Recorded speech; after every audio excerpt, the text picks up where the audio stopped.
प्रिय मित्रों, कई बार ऐसी परिस्थिति आ जाती है कि हम सब परिवार के अंदर या कलीसिया के अंदर अच्छा और भला कार्य करना चाहते हैं, लेकिन जो जनरेशन गैप है अर्थात पुराने और नए लोगों के आयु का अंतर, उसके कारण से कई बार हमारे काम को करने का तरीका बदल जाता है और उसके कारण हमारे अपने अंदर ही अपने कार्यों का विरोध होने लगता है।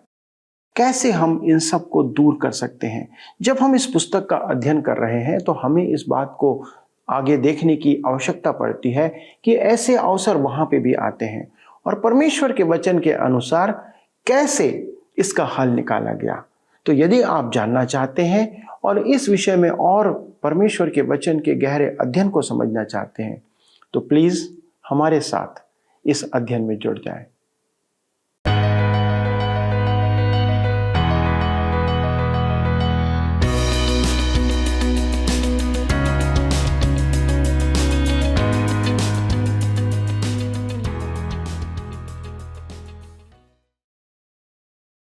प्रिय मित्रों, आप सबों को प्रेम भरा नमस्कार।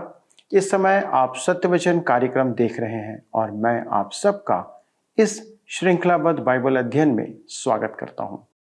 बाइबल परमेश्वर का सत्यवचन है।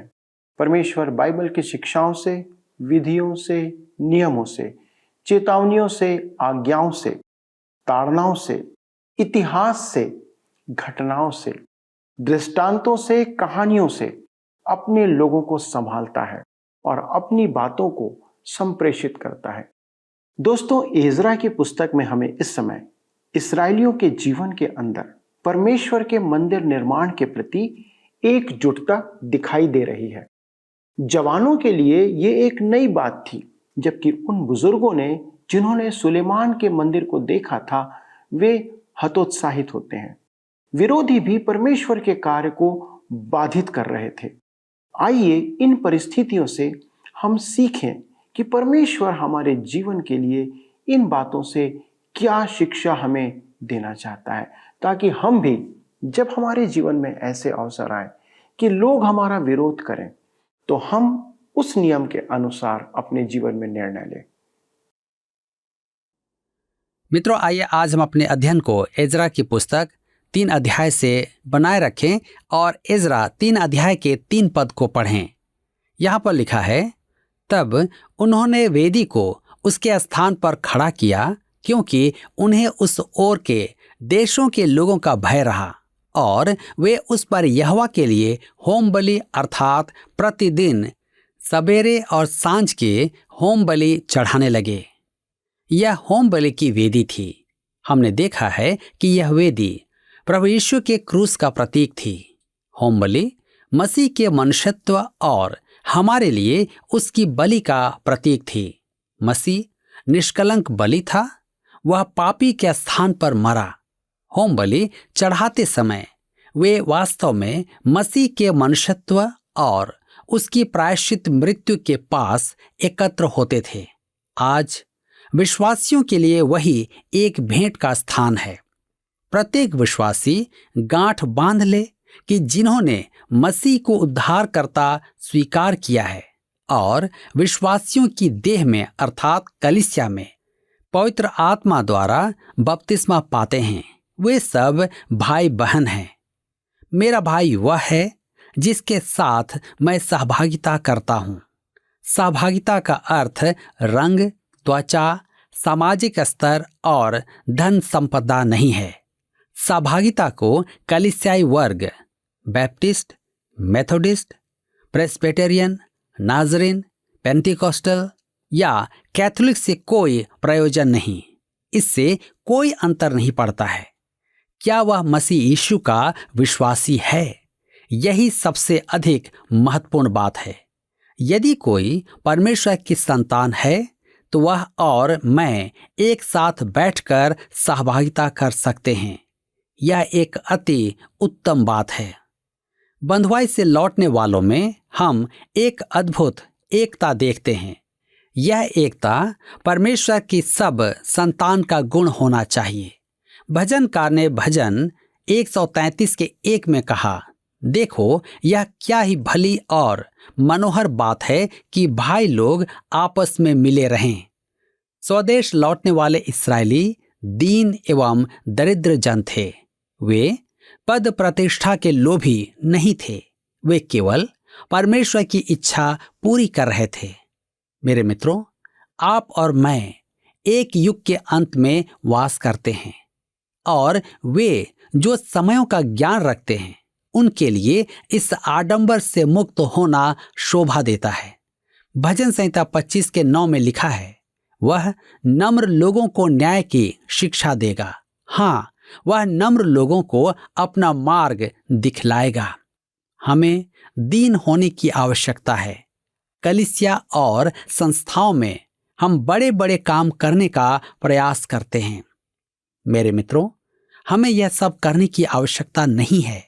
हमें जो आवश्यकता है वह इस बात की है कि हम मसीह यीशु के मनुष्यत्व के पास एकत्र हों, जैसा कि ये इस्राएली कर रहे थे। इज़रा 3 उसके 4 और 5 पद में लिखा है, उन्होंने झोपड़ियों के पर्व को माना जैसा कि लिखा है, और प्रतिदिन के होम बलि एक एक दिन की गिनती और नियम के अनुसार चढ़ाए। उसके बाद नित्य होम बलि और नए नए चांद और यहोवा के पवित्र किए हुए सब नियत पर्वों के बलि और अपनी अपनी इच्छा से यहोवा के लिए सब स्वेच्छा बलि हर एक के लिए बलि चढ़ाए। वे परमेश्वर के वचन में लौट आए। उन्होंने वेदी बनाई और अब वे मंदिर की नींव डाल रहे थे। इज़रा 3 अध्याय उसके 8 से 10 पद में लिखा है, उनके परमेश्वर के भवन में जो यरूशलेम में है, आने के दूसरे वर्ष के दूसरे महीने में शालतियेल के पुत्र जरुब्बाबेल ने और योशादाक के पुत्र यीशु ने और उनके अन्य भाइयों ने जो याजक और लेवीय थे और जितने बंधुआई से यरूशलेम में आए थे, उन्होंने भी काम को आरंभ किया और 20 वर्ष अथवा उससे अधिक अवस्था के लेवियों को यहोवा के भवन का काम चलाने के लिए नियुक्त किया। तब यीशु और उसके बेटे और भाई और कदमियल और उसके बेटे जो यहूदा की संतान थे और हिनादाद की संतान और उनके बेटे परमेश्वर के भवन में कारीगरों का काम चलाने को खड़े हुए।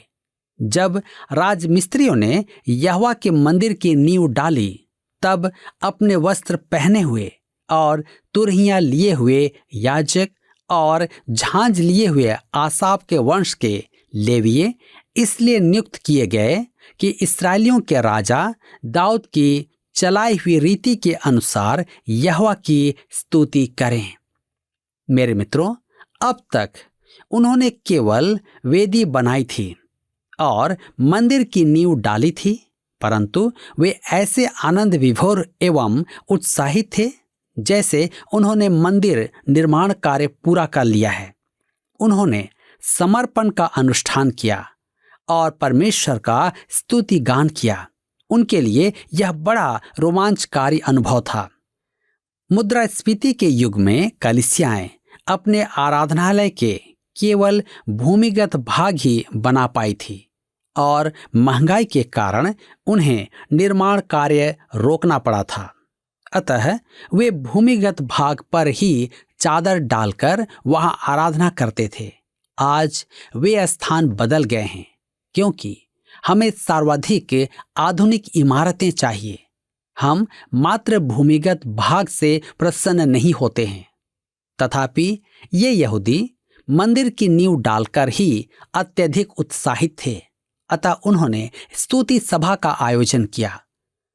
हम इज़रा 3 उसके 11 पद में पढ़ते हैं, अतः वे यह गा गा कर यहोवा की स्तुति और धन्यवाद करने लगे, वह भला है और उसकी करुणा इस्राएल पर सदैव बनी है।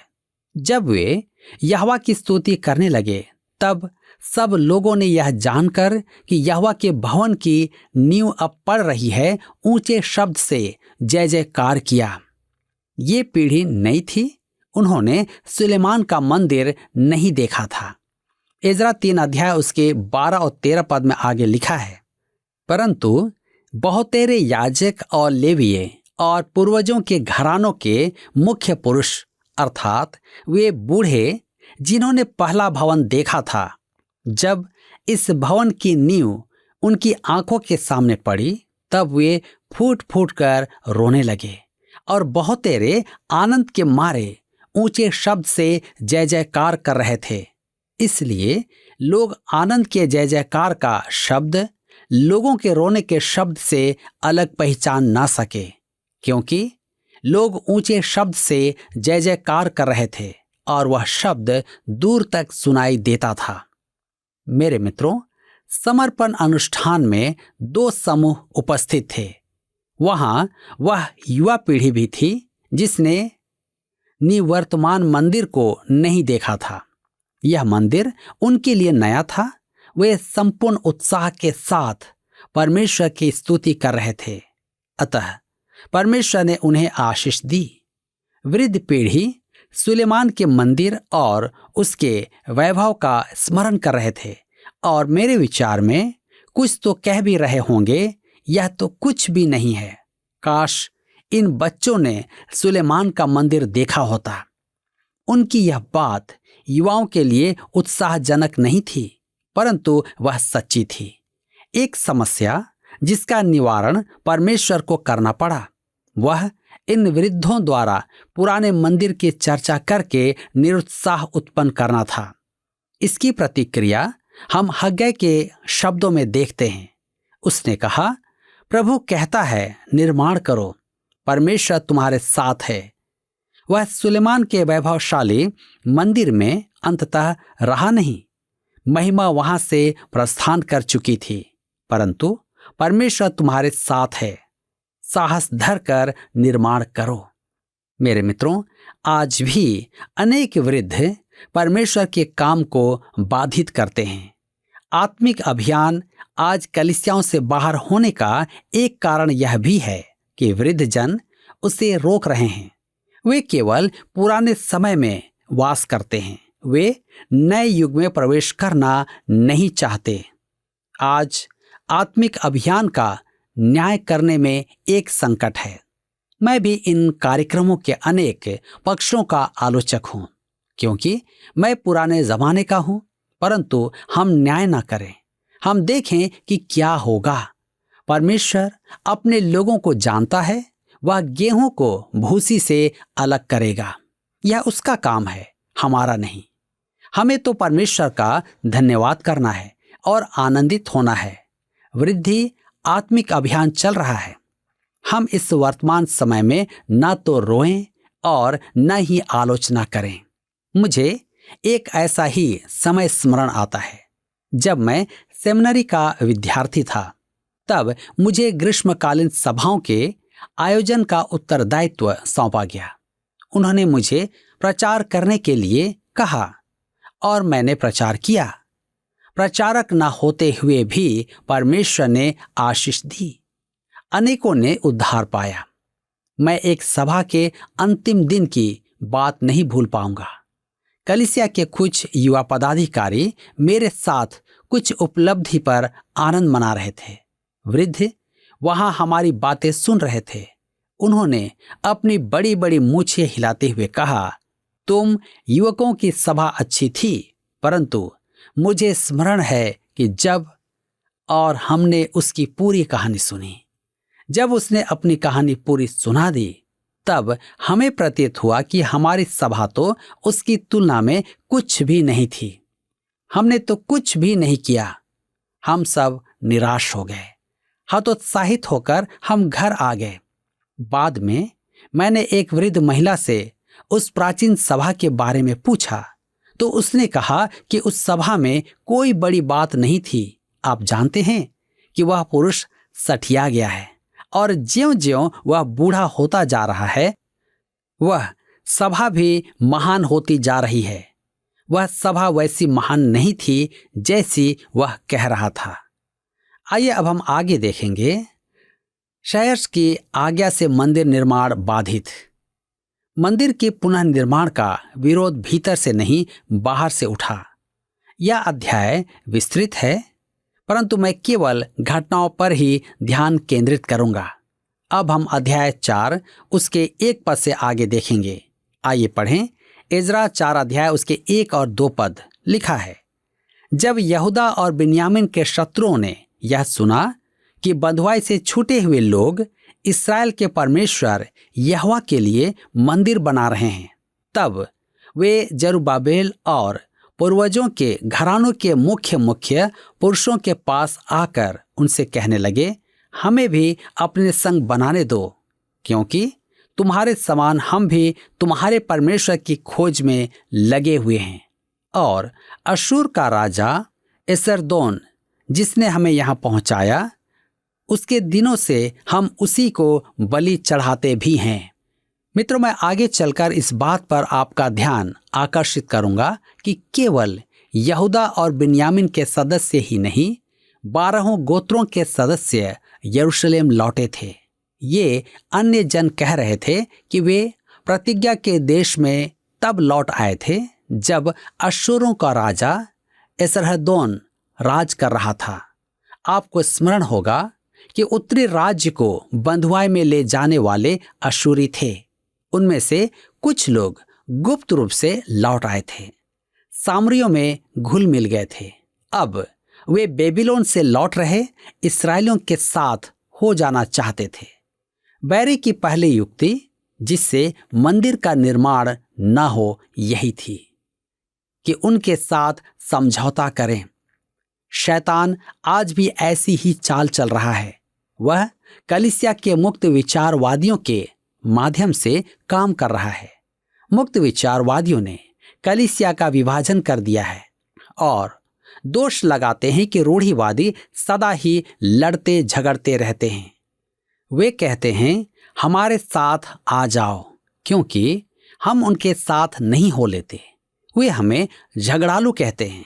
उन्होंने पहले तो कलीसिया का विभाजन कर दिया और अब वे चाहते हैं कि हम उनकी शर्तें मानकर उनके साथ एक हो जाएं।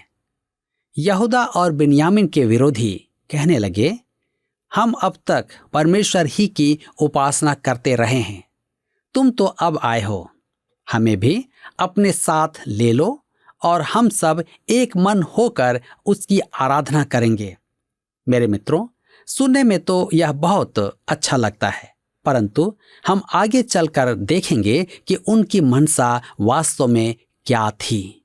आइए पढ़ें इज़रा 4 अध्याय के 3 पद में। लिखा है, जरुब्बाबेल, यीशु और इस्राएल के पितरों के घरानों के मुख्य पुरुषों ने उनसे कहा, हमारे परमेश्वर के लिए भवन बनाने में तुम्हारा हमसे कोई संबंध नहीं। हम ही लोग एक संग मिलकर फारस के राजा कुस्रू की आज्ञा के अनुसार इस्राएल के परमेश्वर यहोवा के लिए उसे बनाएंगे। ध्यान दीजिए, इस्राएल के मुख्य पुरुष अच्छे नहीं थे। क्या वे अच्छे थे? उन्होंने साफ इनकार कर दिया। वे सार्वभौमिक कलीसिया के अभियान में रुचि नहीं रखते थे। सच तो यह है कि उन्होंने अभद्रता प्रकट की, परंतु ध्यान देने योग्य बात तो यह है कि उन्होंने जो किया वह उचित था। यही महत्वपूर्ण बात है। जब बाइबल और मनोविज्ञान आमने सामने आ जाएं, तो परमेश्वर की संतान के लिए बाइबल का स्थान बड़ा होना चाहिए। हम इज़रा की पुस्तक 4 अध्याय उसके 4 और 5 पद में आगे पढ़ते हैं। तब उस देश के लोग यहूदियों को निराश करने और उन्हें डराकर मंदिर बनाने में रुकावट डालने लगे और फारस के राजा कुस्रो के जीवन भर वरन फारस के राजा दारा के राज्य के समय तक उनके मनोरथ को निष्फल करने के लिए वकीलों को रुपया देते रहे। अब उनका भेद प्रकट होता है। ज्यों ही उनका इनकार किया गया, त्यों ही उन्होंने विरोध करना आरंभ कर दिया। वे वास्तव में उनके शुभ चिंतक नहीं थे। इज़रा की पुस्तक 4 अध्याय के 7 पद में हम पढ़ते हैं, फिर अर्थशस्त्र के दिनों में विशलाम, मित्रदात और ताबेल ने और उसके सहयोगियों ने फारस के राजा अर्थशस्त्र को चिट्ठी लिखी और चिट्ठी अरामी अक्षरों और अरामी भाषा में लिखी गई। उन्होंने फारस के राजा को एक झूठा पत्र लिखा और यरूशलेम के पुनः निर्माण करने वाले इन इस्राएलियों पर झूठे आरोप लगाए। उनके पत्र की नकल यहाँ दी गई है। आइए पढ़ें एजरा की पुस्तक 4 अध्याय उसके 11 से 13 पद में। जो चिट्ठी उन्होंने अर्थशस्त्र राजा को लिखी उसकी यह नकल है। राजा अर्थशस्त्र की सेवा में तेरे दास जो महानद के पार के मनुष्य हैं तुझे शुभ कामनाएं भेजते हैं। राजा को यह विदित हो कि जो यहूदी तेरे पास से चले आए वे हमारे पास यरूशलेम को पहुँचे हैं। वे उस दंगैत और घिनौने नगर को बसा रहे हैं, वरन उसकी शहरपनाह को खड़ा कर चुके हैं और उसके नींव को जोड़ चुके हैं। अब राजा को विदित हो कि यदि वह नगर बस गया और उसकी शहरपनाह बन गई, तब तो वे लोग कर, चुंगी और राहदारी फिर न देंगे और अंत में राजाओं की हानि होगी। उन्होंने तर्कपूर्वक लिखा कि यरूशलेम वासी पहले भी विद्रोही थे और यदि उन्हें फिर से बसने दिया जाए तो शहर को आगे चलकर कठिनाई का सामना करना पड़ेगा। फारस के राजा ने उनकी बात पर कान लगाया और इतिहास की पुस्तक में देखा कि वे सही कहते हैं। अतः उसने उत्तर दिया। एजरा की पुस्तक 4 अध्याय उसके 19 से 22 पद में। आइए पढ़ें। मेरी आज्ञा से खोज किए जाने पर जान पड़ा है कि वह नगर प्राचीन काल से राजाओं के विरुद्ध सिर उठाता आया है और उसमें दंगा और बलवा होता आया है। यरूशलेम के सामर्थ्य राजा भी हुए जो महानद के पार से समस्त देश पर राज्य करते थे और कर, चुंगी और राहदारी उनको दी जाती थी। इसलिए अब इस आज्ञा का प्रचार कर कि वे मनुष्य रोके जाएं और जब तक मेरी ओर से आज्ञा न मिले तब तक वह नगर बनाया न जाए। चौकस रहो, इस बात में ढीले न होना। राजाओं की हानि करने वाली वह बुराई क्यों बढ़ने पाए।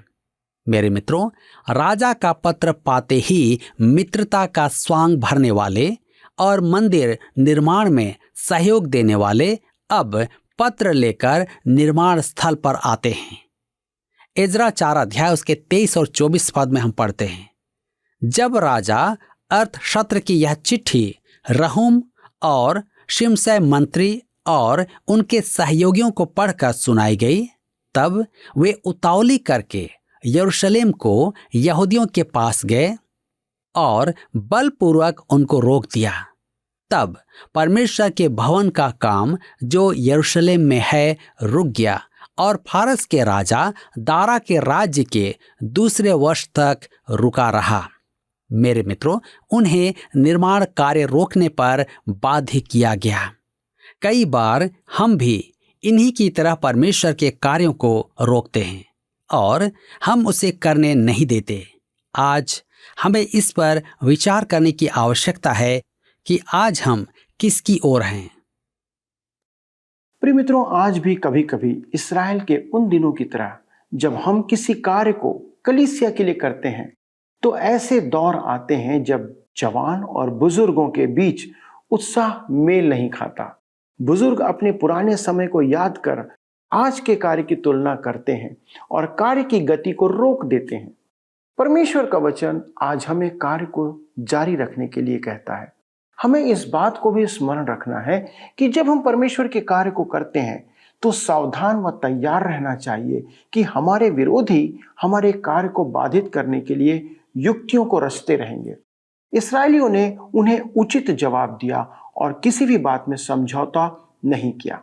हम दूसरों के सहयोग से कुछ कार्यों को करने के लिए समय बचा सकते हैं, लेकिन परमेश्वर के कार्य को परमेश्वर के लोगों के द्वारा ही पूरा किया जाना चाहिए। मित्रों, हो सकता है कि हमारे विरोधी हमारे कार्य को रोककर आनंदित होंगे, खुश होंगे, लेकिन परमेश्वर सर्वोत्तम उपाय करता है।